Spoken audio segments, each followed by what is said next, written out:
नमस्कार प्रिय दर्शकों, स्वागत करता हूं मैं आपके अपने YouTube चैनल ज्योतिष सिद्धांत में। प्रिय दर्शकों, उपस्थित हूं मैं मासिक राशिफल मंथली प्रेडिक्शन को लेकर के। आज हमारी चर्चा होने वाली है राशियों के क्रम में 8वीं राशि वृश्चिक राशि। वृश्चिक राशि वाले जातकों के लिए मार्च 2024 कैसा रहेगा। प्रिय दर्शकों, बेहद महत्वपूर्ण यह राशिफल है वृश्चिक राशि वालों के लिए। यदि आपका राशि वृश्चिक है तो यह वीडियो आपके लिए है। वृश्चिक राशि वाले जातकों की स्वास्थ्य, शिक्षा, प्रेम, विवाह, कैरियर, बिजनेस, व्यापार, भाग्य और कुछ आकस्मिक होने वाली घटनाओं के बारे में करेंगे संपूर्ण चर्चा। प्रिय दर्शकों, यह राशिफल जो है वह ग्रह के गोचर पर आधारित होता है। ग्रह का गोचर एक समय की तरह है। जैसे कि समय बदलते रहता है, वैसे भी ग्रह एक राशि से दूसरी राशि बदलते रहते हैं। तो जैसे जैसे मौसम अपना प्रभाव देता है, समय अपना प्रभाव देता है, वैसे वैसे ग्रह जब राशि परिवर्तन करते हैं तो व्यक्ति को अपना प्रभाव वैसे वैसे कभी अच्छा, कभी बुरा, कभी सामान्य दिखाते हैं। तो बृहद चर्चा होगी हमारी इस पर। यदि आपका राशि वृश्चिक है या लग्न वृश्चिक है तो यह राशिफल आपके लिए है। यदि आपको नाम राशि पता है तो उससे भी यह राशिफल देख सकते हैं, क्योंकि सभी लोगों के पास जन्म कुंडली नहीं होती है। प्रिय दर्शकों, मैं चर्चा करूं आपके स्वास्थ्य की। तो जब मार्च महीना शुरू होगा तो कुछ इस प्रकार से ग्रह स्थिति आपकी कुंडली में बनेगी। आपके तृतीय भाव में उच्च के मंगल और शुक्र दोनों का संचरण हो रहा है। आपके चतुर्थ भाव में सूर्य, बुध और शनि, आपके पंचम भाव में राहु और एकादश भाव में केतु, आपके अष्टम भाव में गुरु। तो स्वास्थ्य संबंधी समस्याएं प्रिय दर्शकों को दिखाई दे रही है। पेट से संबंधित समस्याएं खास करके आपको देखने को मिल सकती है। पेट में जलन, पेट का डाइजेशन ठीक ना होना और थोड़ी बहुत जो है आंत को लेकर के भी समस्याएं देखने को मिल सकती है। मानसिक थोड़ी बहुत अशांति इस माह आपको देखने को मिल सकता है। अच्छी बात क्या है, आपके राशि से बनते हैं मंगलदेव उच्च के तृतीय भाव में 16 मार्च तक गोचर है। 16 मार्च तक आप अपने पराक्रम से, अपने पुरुषार्थ से, अपने ऐश्वर्य से, अपने पराक्रम से सब कुछ हासिल करेंगे। क्योंकि जब पुरुषार्थ होगी तो धन, वैभव, सब कुछ की प्राप्ति होती है। उसके बाद मंगलदेव आपके चतुर्थ भाव में गोचर करेंगे। यदि आप कोई नया जमीन, घर, गाड़ी, इलेक्ट्रिक सामान लेना चाहते हैं तो यह समय आपके लिए है। मार्च महीना 16 मार्च के बाद आप ले सकते हैं। चूंकि अभी तक जो आप परिश्रम किए हैं उसका फल आपको इसी महीने मिलने जा रहा है। मैं विद्यार्थी वर्गों की बात करूं तो पंचम भाव से आपकी पढ़ाई का विचार करते हैं। तो पंचम भाव में किन ग्रहों का संचरण है? तो राहु देव जो कि पूरे साल भर रहेंगे, उनका संचरण है। तो देखा जाए ऑल ओवर तो शिक्षा में कुछ व्यवधान दिखाई दे रही है, लेकिन सूर्य जब आ जाएंगे आपके पंचम भाव में 15 फरवरी को, तो शिक्षा में थोड़ी बहुत जो है अच्छाइयां होगी।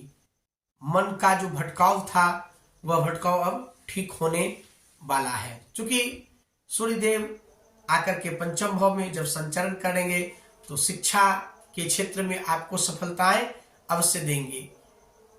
परंतु प्रिय दर्शकों, मैं बता दूं, यदि आप लव रिलेशन को देखना चाहते हैं तो उसका भी विचार पंचम भाव से ही किया जाता है। राहु और सूर्य के आ जाना तो आपके लव रिलेशन में फूट हो सकता है 15 मार्च के बाद। इस पर आपको अत्यधिक ख्याल रखना है, क्योंकि आपके द्वितीय शुक्र गुरुदेव बनते हैं, जाके षष्ठ भाव में गोचर कर रहे हैं, तो वाणी थोड़ी बहुत आपकी जो है कड़वाहट हो सकती है। वाणी को लेकर के आप जो है कहीं ना कहीं अपने हितैषी, अपने मित्र से दुश्मनी हो सकती है, तो इस पर आपको ख्याल रखना है। मैं बात करूं आपके कैरियर की, नौकरी पेशा वाले व्यक्तियों के कैरियर की, तो आपके सूर्यदेव बनते हैं दशम के स्वामी। सूर्यदेव का संचरण अभी चतुर्थ भाव में है, बहुत अच्छा है। इसके बाद पंचम भाव में होगा, वो भी आपके लिए बेहद अच्छा होगा। तो कैरियर से संबंधित कोई समस्याएं दिखाई नहीं दे रही है। कार्य क्षेत्र में नए नए अवसर आपको प्राप्त होंगे।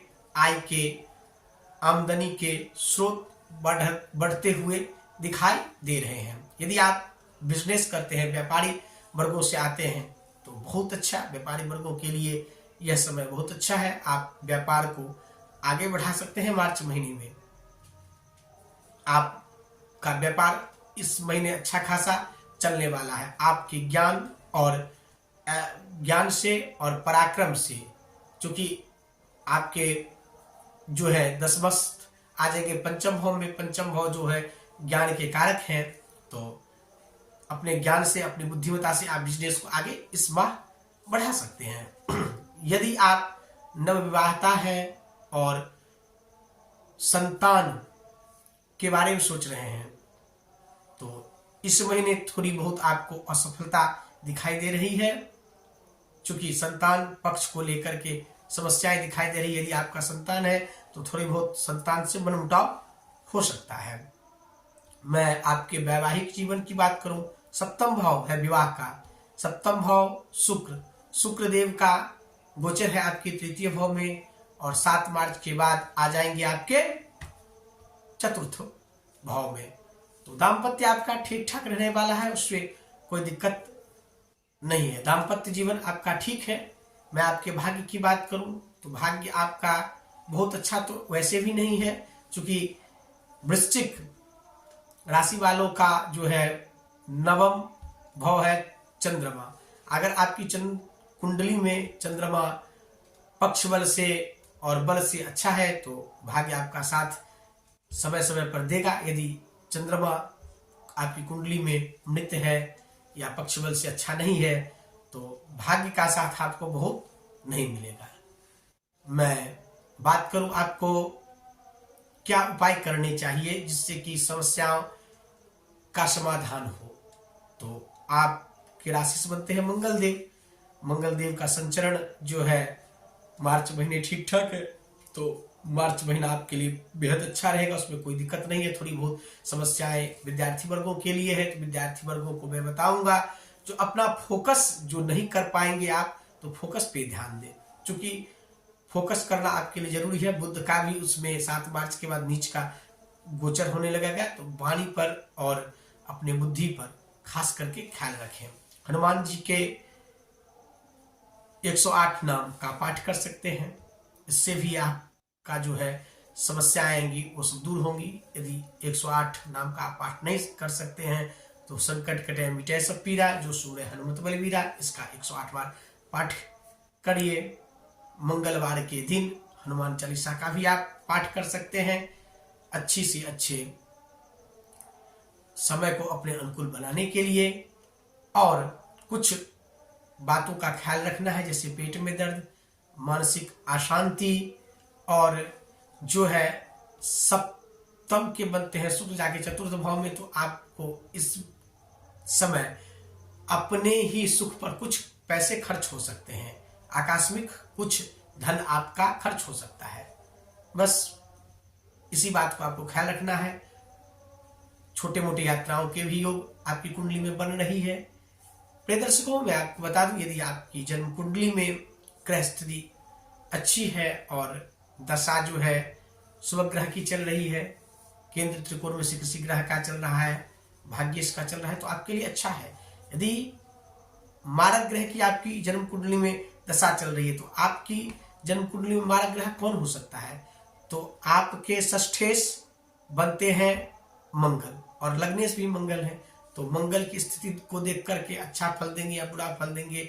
लेकिन बुध देव आपकी कुंडली में मारक ग्रह है, यदि बुध की महादशा अंतरदशा में है तो थोड़ा बहुत संभल के आपको रखना है, खास करके वाणी पर ज्यादा कंट्रोल, क्योंकि आप कुछ ऐसा बोल देंगे जो कुछ नहीं होना चाहिए था। कुटुंब से, अपने प्रिय जनों से आनाकानी बाताबाती होने की संभावनाएं हैं।